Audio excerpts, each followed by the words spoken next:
Kay Jackson asks, does original sin get cleaned away by baptism? If so, why does it leave a struggle with sin? Great question. This is answered at the Council of Trent.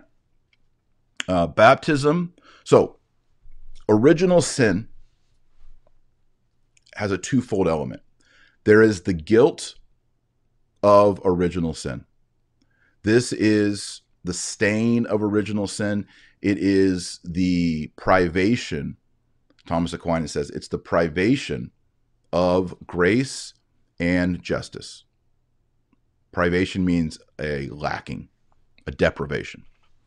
So when my wife and I have a baby and the baby is born, the baby does not have grace inside of it and the baby is not righteous.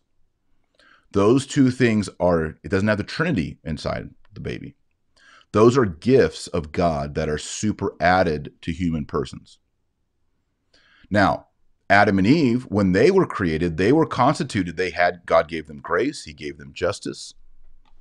They didn't have the beatific vision. That was their test. We don't yet have that, but God willing, we will. So original sin means that the baby is born without righteousness and without grace. There's something else called concupiscence.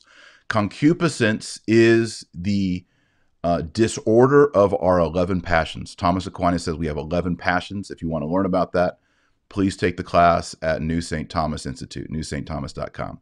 I go through all the 11 passions and explain how it relates inside of you.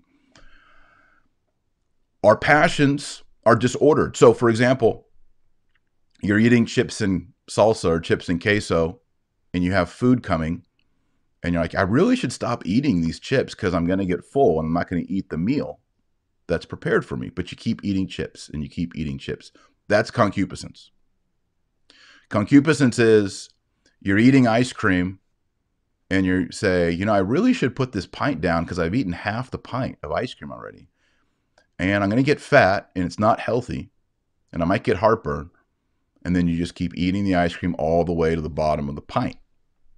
That's concupiscence. You see someone of the opposite sex walks by and you're like, I really shouldn't look at that attractive person. Could be an occasion of sin or it could be lust. And your eyes just keep watching. That's concupiscence. Now, concupiscence is the disorderedness of our passions.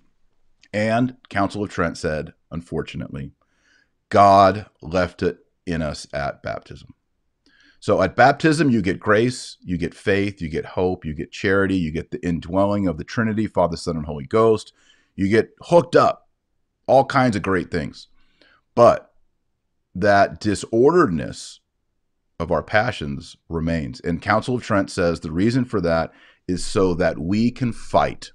We can fight manfully against the flesh, against the concupiscence, and become greater saints. It's the inner battle. It's the inner battle. If God took away the concupiscence, there would never be an inward temptation. There'd only be an outward temptation. So you could be on a desert island and your concupiscence could be tempting you to do sins. If concupiscence was taken away, it could only be the kind of thing that the devil did to Christ in the 40 days of fasting. Christ himself wasn't tempted inwardly by concupiscence. He didn't have concupiscence. But the devil came and said, hey, turn those rocks into bread, and so on and so forth. So that's why we still have the struggle, so that you become a greater saint. It's a great question. This is something we all need to understand as Catholics.